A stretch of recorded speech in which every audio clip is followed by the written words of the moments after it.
Hello বন্ধুরা, আজকে কথা বলবো উলজ মুভিটা নিয়ে। তো উলজ মুভিটা কীরকম হলো সেটা নিয়ে কথা বলবো। তো এখানে মেন লিড রোলে আমরা দেখবো জাহ্নবী কাপুরকে, আর এছাড়াও অনেক নামি দামি অ্যাক্টরও এখানে দেখবো এবং ঠিকঠাক অ্যাক্টরও এখানে দেখবো।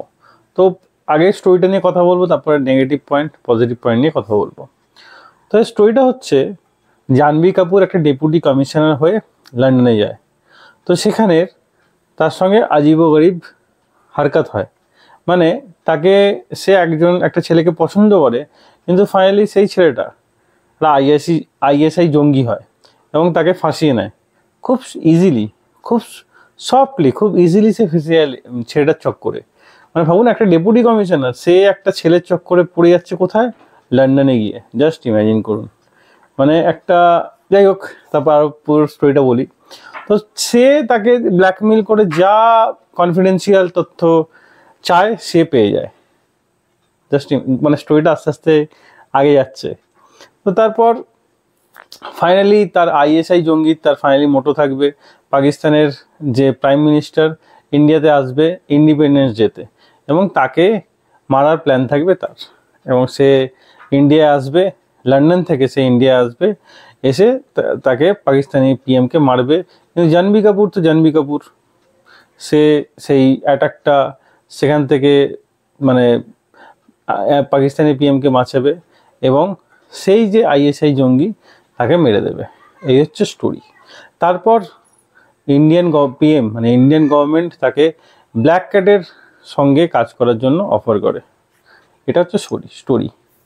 মানে কি বলবো, মুখ থেকে ভালো কথা বেরোচ্ছে না, কারণ একটা ডেপুটি হাই কমিশনার নিজের গাড়ি ছেড়ে দিয়ে যাচ্ছে কার সঙ্গে, একটা ছেলের সঙ্গে, যে তাকে অফার করছে, চলুন অ্যাজ এ গার্লফ্রেন্ড আমি আপনাকে লন্ডন ঘোরাবো। তো এবার বলি, গল্পের স্টোরিটা বললাম, মানে স্টোরির মধ্যে এই স্টোরিটা যে কতবারই আমরা দেখেছি তার ঠিক নেই, কিন্তু একটা ডেপুটি কমিশনারকে এত সহজে ফাঁসানো not a matter of joke. মানে জাস্ট ইমাজিন করুন, একটা ডেপুটি কমিশনারকে একটা ছেলে এসে বলছে চলুন আমার বাইকের পেছনে বসুন আমি লন্ডন ঘোরাবো, সে বসেও পড়লো তার গাড়ি ড্রাইভার ছেড়ে দিয়ে। মানে আনএক্সপেক্টেড। তারপর তার সঙ্গে আরও সব কিছু করে ফেললো, সেটাকে সে ভিডিও রেকর্ডিং করলো, সেটা থেকে তাকে ব্ল্যাকমেল করতে শুরু করলো এবং তার কনফিডেন্সিয়াল তথ্য সে তার থেকে বার করে নিল। মানে আজীব, মানে গজীব বেজ্জতি ইন ডেপুটি কমিশনার। মানে ভাবুন, একটা ডেপুটি কমিশনার এত ডাফ কি করে হতে পারে। যাই হোক, জাহ্নবী কাপুরকে খুবই ডাফ লেগেছে, আমার তো খুবই বেকার লেগেছে। আর এছাড়া কিছু কিছু অ্যাক্টরের এখানে অভিনয় খুব ভালো ছিল। যেমন আপনি গুলশান দেবেরিয়া, যে আইএসআই জঙ্গির অভিনয় করছিল এই মুভিতে, মানে উলাজ মুভিতে, অসাধারণ অভিনয় করেছে, ফাটিয়ে দিয়েছে। জাস্ট পার্সোনালিটি থেকে শুরু করে অসাধারণ অভিনয় লেগেছে। তাকেই ডেপুটি কমিশনার লাগছিল অ্যাকচুয়ালি। জাহ্নবী কাপুর তার কাছে কিছুই লাগছিল না। তো জাহ্নবী কাপুরের অভিনয় মানে জানি না কেন আমার তো ভালো লাগে না একদমই। সেই লেভেল বা একটা যে হায়ার পোস্ট অথরিটি একটা জব করলে তার যে পার্সোনালিটি থাকে 1% জাহ্নবী কাপুরকে লাগেনি। আচ্ছা, এবার হচ্ছে এছাড়াও ময়ঙ্ক চ্যাং আছে এখানে, তাকে দেখানো হয়েছে এক থেকে দু সিনে তাকে দেখানো হয়েছে। তার রোল যদি বেশি থাকতো আমার মনে হয় বেশি ভালো লাগতো, কারণ তাকে ভালোভাবে ইউজ করা যেতে পারতো, কিন্তু ফাইনালি সেটাও হয় না, সেটাও দেখিনি আমরা। এছাড়াও আরেকজনকে আমরা দেখবো জাহ্নবী কাপুরের সঙ্গে থাকতে, রোশন ম্যাথিউ।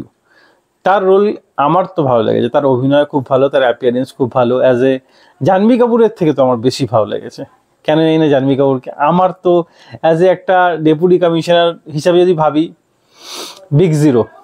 তাই অ্যাজ এ যদি আপনি একটা নর্মাল যদি অ্যাক্টর হিসাবে ভাবেন, বা এই যদি একটা নর্মাল গার্লফ্রেন্ডের রোল প্লে করতো তাহলে ওকে ছিল, কিন্তু একটা ডেপুটি কমিশনার হিসেবে তাকে একদম বিগ জিরো লাগছিল। তো এছাড়াও এখানে যারা যারা অভিনয় করেছে ঠিকঠাক অভিনয়। গল্পের স্টোরি যেখানে উইক, সেখানে কী বা করা যেতে পারে। তো একটা কথা বলতে পারি এই মুভিটা সম্পর্কে, এই মুভিটা 2 ঘন্টা 14 মিনিটের মুভি, যেটা ডিজার্ভ করে না, একদমই করে না। এই মুভি থেকে অনেক কাটছাড় হতে পারো, আরও বেশি এঙ্গেজিং হতে পারতো, সেম স্টোরি আরও বেশি এঙ্গেজিং হতে পারতো, ক্যারেক্টার আরও ভালো বিল্ড আপ হতে পারতো। ফার্স্ট হাফ খুবই স্লো, মানে ক্যারেক্টার বিল্ড আপে এত বেশি সময় নিয়েছে চিন্তার বাইরে। সেকেন্ড হাফ তাও একটু এঙ্গেজিং, কিন্তু সেই লেভেল ছুঁতে পারে না, কারণ জাহ্নবী কাপুর। জাহ্নবী কাপুরের জায়গায় অন্য যে কেউ থাকলে আমার মনে হয় বেশি এঙ্গেজিং, আরো বেশি এঙ্গেজিং হতো।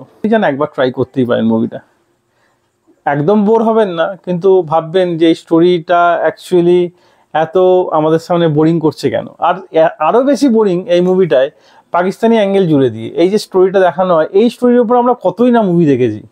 তো সেম স্টোরির উপর মুভি, আবার যেখানে জাহ্নবী কাপুর, আমার প্রেজেন্টেশনও খুব খারাপ। সেম স্টোরির উপর মুভি দেখতে আমাদের ভালো লাগে, স্টোরি এদিক ওদিক করে আমাদের অনেক মুভি ভালো লাগে যদি প্রেজেন্টেশন ঠিকঠাক থাকে। তো সেই প্রেজেন্টেশনটা এখানে একদমই উইক ছিল, আরও ভালো প্রেজেন্টেশন হলে আমার মনে হয় বেশি ভালো হতো।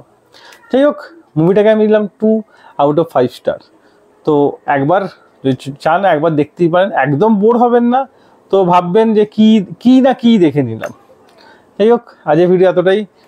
আর আপনি যদি মুভিটা দেখে থাকেন তো কেমন লাগলো কমেন্টে অবশ্যই জানাবেন, না দেখে থাকলে একবার দেখুন, কেমন লাগলো কমেন্টে জানাবেন।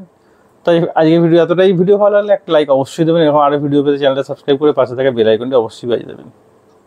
আজকের ভিডিও এতটাই।